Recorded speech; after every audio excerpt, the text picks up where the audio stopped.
जय श्री राम मित्रों। आज की इस वीडियो में ऋषियों का महत्व और उनके योगदान के बारे में हम आपको बताएंगे और सप्तऋषि से जुड़ी कुछ खास जानकारी भी हम आपको देंगे। प्राचीन काल में 7 ऋषियों का एक समूह होता था जिसे सप्तऋषि कहा जाता था।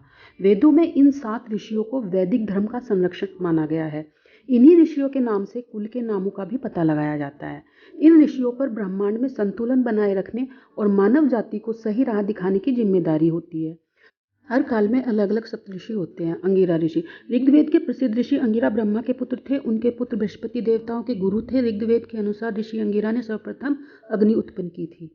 विश्वामित्र ऋषि गायत्री मंत्र का ज्ञान देने वाले विश्वामित्र वेद मंत्रों के सर्वप्रथम दृष्टा माने जाते हैं। आयुर्वेदाचार्य सुश्रुत इनके पुत्र थे। विश्वामित्र की परंपरा पर चलने वाले ऋषियों ने उनके नाम को धारण किया। यह परंपरा अन्य ऋषियों के साथ भी चलती रही। वशिष्ठ ऋषि ऋग्वेद के मंत्र दृष्टा और गायत्री मंत्र के महान साधक वशिष्ठ सप्त ऋषियों में से एक थे। उनकी पत्नी अरुंधति वैदिक कर्मों में उनकी सहभागी थी।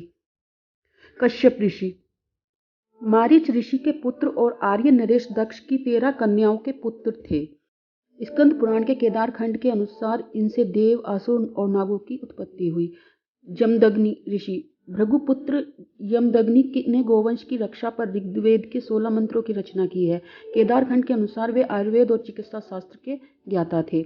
अत्रि ऋषि सप्तऋषि में एक ऋषि अत्रि ऋग्वेद के 5वें मंडल के अधिकांश सूत्रों के ऋषि थे। वे चंद्रवंश के प्रवर्तक थे। महर्षि अत्रि आयुर्वेद के आचार्य थे। अपाला ऋषि अत्रि और अनसुईया के द्वारा अपाला एवं पुनर्वसु का जन्म हुआ। अपाला द्वारा ऋग्वेद के सूक्त की रचना की गई। पुनर्वसु भी आयुर्वेद के प्रसिद्ध आचार्य हुए। नर नारायण ऋषि ऋग्वेद के मंत्र दृष्टा ये ऋषि धर्म और माता मूर्ति देवी के पुत्र थे। नर और नारायण दोनों भागवत धर्म तथा नारायण धर्म के मूल प्रवर्तक थे। पराशर ऋषि वशिष्ठ के पुत्र पराशर कहलाए, जो पिता के साथ हिमालय में वेद मंत्रों के दृष्टा बने। ये महर्षि व्यास के पिता थे। भारद्वाज ऋषि बृहस्पति के पुत्र भारद्वाज ने यंत्र सर्वस्व नामक ग्रंथ की रचना की थी, जिसमें विमानों के निर्माण, प्रयोग एवं संचालन के संबंध में विस्तार पूर्वक वर्णन है। ये आयुर्वेद के ऋषि थे तथा धन्वंतरि इनके शिष्य थे। आकाश में 7 तारों का एक मंडल नजर आता है। उन्हें सप्तऋषियों का मंडल कहा जाता है। उक्त मंडल के तारों के नाम भारत के महान 7 संतों के आधार पर ही रखे गए हैं। वेदों में उक्त मंडल की स्थिति, गति, दूरी और विस्तार की विस्तृत चर्चा मिलती है। प्रत्येक मनवंतर में 7 ऋषि हुए हैं। अब हम आपको राजा मनु के काल में जन्मे 7 महान ऋषियों का संक्षिप्त परिचय देंगे। वेदों के रचयिता ऋषि ऋग्वेद में लगभग 1000 सूक्त हैं, लगभग 10,000 मंत्र हैं। चारों वेदों में करीब 20,000 हैं और इन मंत्रों के रचयिता कवियों को हम ऋषि कहते हैं। बाकी 3 वेदों के मंत्रों की तरह ऋग्वेद के मंत्रों की रचना में भी अनेकानेक ऋषियों का योगदान रहा है, पर इनमें भी 7 ऋषि ऐसे हैं जिनके कुलों में मंत्र रचयिता ऋषियों की एक लंबी परंपरा रही है। ये कुल परंपरा ऋग्वेद के सूक्त 10 मंडलों में संग्रहित हैं और इनमें 2 से 7 यानी 6 मंडल ऐसे हैं जिन्हें हम परंपरा से वंश मंडल कहते हैं, क्योंकि इनमें 6 ऋषि कुलों के ऋषियों के मंत्र इकट्ठा किए गए हैं। वेदों का अध्ययन करने पर जिन 7 ऋषियों या ऋषि कुल के नामों का पता चलता है, वे नाम क्रमशः इस प्रकार हैं। वशिष्ठ ऋषि, विश्वामित्र ऋषि, कर्ण ऋषि, भारद्वाज ऋषि, अत्रि ऋषि, वामदेव ऋषि और शौनक ऋषि। पुराणों में सप्त ऋषि के नाम पर भिन्न भिन्न नामावली मिलती है। विष्णु पुराण के अनुसार इस मनवंतर के सप्त ऋषि इस प्रकार हैं। वष्टि, काश्यपो, यात्री, जमदग्नि, सस्गोत, विश्वामित्र, भारद्वाजो सप्त सप्तर्षयो भवन। अर्थात 7वें मनवंतर में सप्त ऋषि इस प्रकार हैं: वशिष्ठ ऋषि, कश्यप ऋषि, अत्रि ऋषि, जमदग्नि ऋषि, गौतम ऋषि, विश्वामित्र ऋषि और भारद्वाज ऋषि। इसके अलावा पुराणों की अन्य नामावली इस प्रकार है। ये क्रमशः केतु, पुलह, पुलस्त्य, अस्ति, अंगिरा, वशिष्ठ तथा मारीची हैं। महाभारत में सप्त ऋषियों की 2 नामावलियाँ मिलती हैं। एक नामावली में कश्यप, अत्रि, भारद्वाज, विश्वामित्र, गौतम, जमदग्नि और वशिष्ठ ऋषि के नाम आते हैं, तो दूसरी नामावली में 5 नाम बदल जाते हैं। कश्यप और वशिष्ठ वही रहते हैं, पर बाकी के बदले मारीची, अंगिरस, पुलस्त्य, पुलह और कृतु नाम आ जाते हैं। कुछ पुराणों में कश्यप और मारीची को एक ही माना गया है, तो कहीं कश्यप और कणु को पर्यायवाची माना गया है। आइए आपको वैदिक नामावली के अनुसार सप्तऋषियों का परिचय कराते हैं। वशिष्ठ ऋषि। राजा दशरथ के कुलगुरु ऋषि वशिष्ठ को कौन नहीं जानता। ये दशरथ के चारों पुत्रों के गुरु थे। वशिष्ठ के कहने पर दशरथ ने अपने चारों पुत्रों को ऋषि विश्वामित्र के साथ आश्रम में राक्षसों का वध करने के लिए भेज दिया था। कामधेनु गाय के लिए वशिष्ठ और विश्वामित्र ऋषि में युद्ध भी हुआ था। वशिष्ठ ने राज सत्ता पर अंकुश का विचार दिया तो उन्हीं के कुल के मैत्रा वरुण वशिष्ठ ने सरस्वती नदी के किनारे 100 सूक्त एक साथ रचकर नया इतिहास बनाया। विश्वामित्र ऋषि।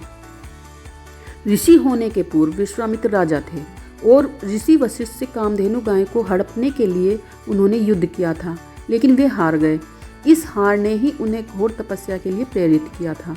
विश्वामित्र की तपस्या और मेनका द्वारा उनकी तपस्या भंग करने की कथा तो जगत प्रसिद्ध है ही। विश्वामित्र ने अपनी तपस्या के बल पर त्रिशंकु को सहसरी स्वर्ग भेज दिया था। इस तरह ऋषि विश्वामित्र के असंख्य किस्से हैं। माना जाता है कि हरिद्वार में आज जहाँ शांति कुंज है, उसी स्थान पर विश्वामित्र ने घोर तपस्या करके इंद्र से रुष्ट होकर एक अलग ही स्वर्गलोक की रचना कर दी थी। विश्वामित्र ने इस देश को ऋचा बनाने की विद्या दी और गायत्री मंत्र की रचना की, जो भारत के हृदय में और जिह्वा पर हजारों सालों से आज तक अनवरत निवास कर रहा है। कण्व ऋषि। माना जाता है इस देश के सबसे महत्वपूर्ण यज्ञ सोमयज्ञ को कण्वों ने व्यवस्थित किया था। कण्व वैदिक काल के ऋषि थे। इन्हीं के आश्रम में हस्तिनापुर के राजा दुष्यंत की पत्नी शकुंतला एवं उनके पुत्र भरत का पालन पोषण हुआ था। भारद्वाज ऋषि। वैदिक ऋषियों में भारद्वाज ऋषि का उच्च स्थान है। भारद्वाज के पिता बृहस्पति और माता ममता थी। भारद्वाज ऋषि राम के पूर्व हुए थे, लेकिन एक उल्लेख के अनुसार उनकी लंबी आयु का पता चलता है कि वनवास के समय श्री राम इनके आश्रम में गए थे, जो ऐतिहासिक दृष्टि से त्रेता द्वापर का संधि काल था। माना जाता है कि भारद्वाजों में से एक भारद्वाज विदत ने दुष्यंत पुत्र भरत का उत्तराधिकारी बना राजकाज करते हुए मंत्र रचना जारी रखी। ऋषि भारद्वाज के पुत्रों में 10 ऋषि ऋग्वेद के मंत्रदृष्टा हैं और एक पुत्री जिसका नाम रात्रि था, वह भी रात्रि सूक्त के मंत्रदृष्टा मानी गई है। ऋग्वेद के छठे मंडल के दृष्टा भारद्वाज ऋषि हैं। इस मंडल में भारद्वाज के 765 मंत्र हैं। अथर्ववेद में भी भारद्वाज के 3 मंत्र मिलते हैं। भारद्वाज स्मृति में एवं भारद्वाज संहिता के रचनाकार भी ऋषि भारद्वाज ही थे। ऋषि भारद्वाज ने यंत्र सर्वस्व नामक ग्रंथ की रचना की थी और इस ग्रंथ का कुछ भाग स्वामी ब्रह्ममुनि ने विमान शास्त्र के नाम से प्रकाशित भी कराया है। इस ग्रंथ में उच्च और निम्न स्तर पर विचरने वाले विमानों के लिए विविध धातुओं के निर्माण का वर्णन मिलता है। अत्रि ऋषि। ऋग्वेद के पंचम मंडल के दृष्टा महर्षि अत्रि ब्रह्मा के पुत्र, सोम के पिता और कर्दम प्रजापति व देवहूति की पुत्री अनुसुईया के पति थे। अत्रि जब बाहर गए थे तब त्रिदेव अनुसुईया के घर ब्राह्मण के वेश में भिक्षा मांगने लगे और अनुसुईया से कहा कि जब आप अपने संपूर्ण वस्त्र उतार देंगी तभी हम भिक्षा स्वीकार करेंगे। तब अनुसुईया ने अपने सतीत्व के बल पर उक्त तीनों देवों को अबोध बालक बनाकर उन्हें भिक्षा दी। माता अनुसुईया ने देवी सीता को पतिव्रत का उपदेश दिया था। अत्रि ऋषि ने इस देश में कृषि के विकास में पृथु और ऋषभ की तरह योगदान दिया था। अत्रि लोग ही सिंधु पार करके पारस, आज जो कि आज का ईरान है, चले गए थे, जहां उन्होंने यज्ञ का प्रचार किया। अत्रियों के कारण ही अग्नि पूजकों के धर्म पारसी धर्म का सूत्रपात हुआ। अत्रि ऋषि का आश्रम चित्रकूट में था। मान्यता है कि अत्रि दंपति की तपस्या और त्रिदेवों की प्रसन्नता के फलस्वरूप विष्णु के अंश से महायोगी दत्तात्रेय, ब्राह्मणों के अंश से चंद्रमा तथा शंकर के अंश से महामुनि दुर्वासा महर्षि अत्रि एवं देवी अनुसुईया के पुत्र के रूप में जन्मे। ऋषि अत्रि पर अश्वनी कुमारों की भी कृपा थी। वामदेव ऋषि। वामदेव ने इस देश को समागान अर्थात संगीत का ज्ञान दिया। वामदेव ऋग्वेद के चतुर्मंडल के सूत्रदृष्टा गौतम ऋषि के पुत्र तथा जन्मत्रयी से के तत्ववेत्ता माने जाते हैं। शौनक ऋषि। शौनक ने 10,000 विद्यार्थियों के गुरुकुल को चलाकर कुलपति का विलक्षण सम्मान हासिल किया और किसी भी ऋषि ने ऐसा सम्मान पहली बार हासिल किया था।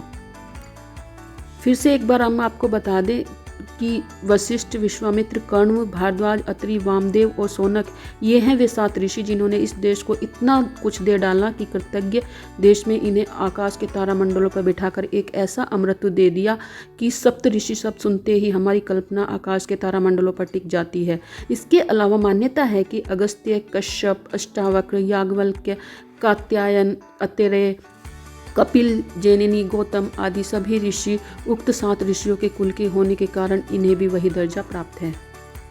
आप सभी से निवेदन है कि यह जानकारी अपने बच्चों के साथ अवश्य शेयर करें ताकि नई पीढ़ी को भी इसका ज्ञान मिल सके। धन्यवाद।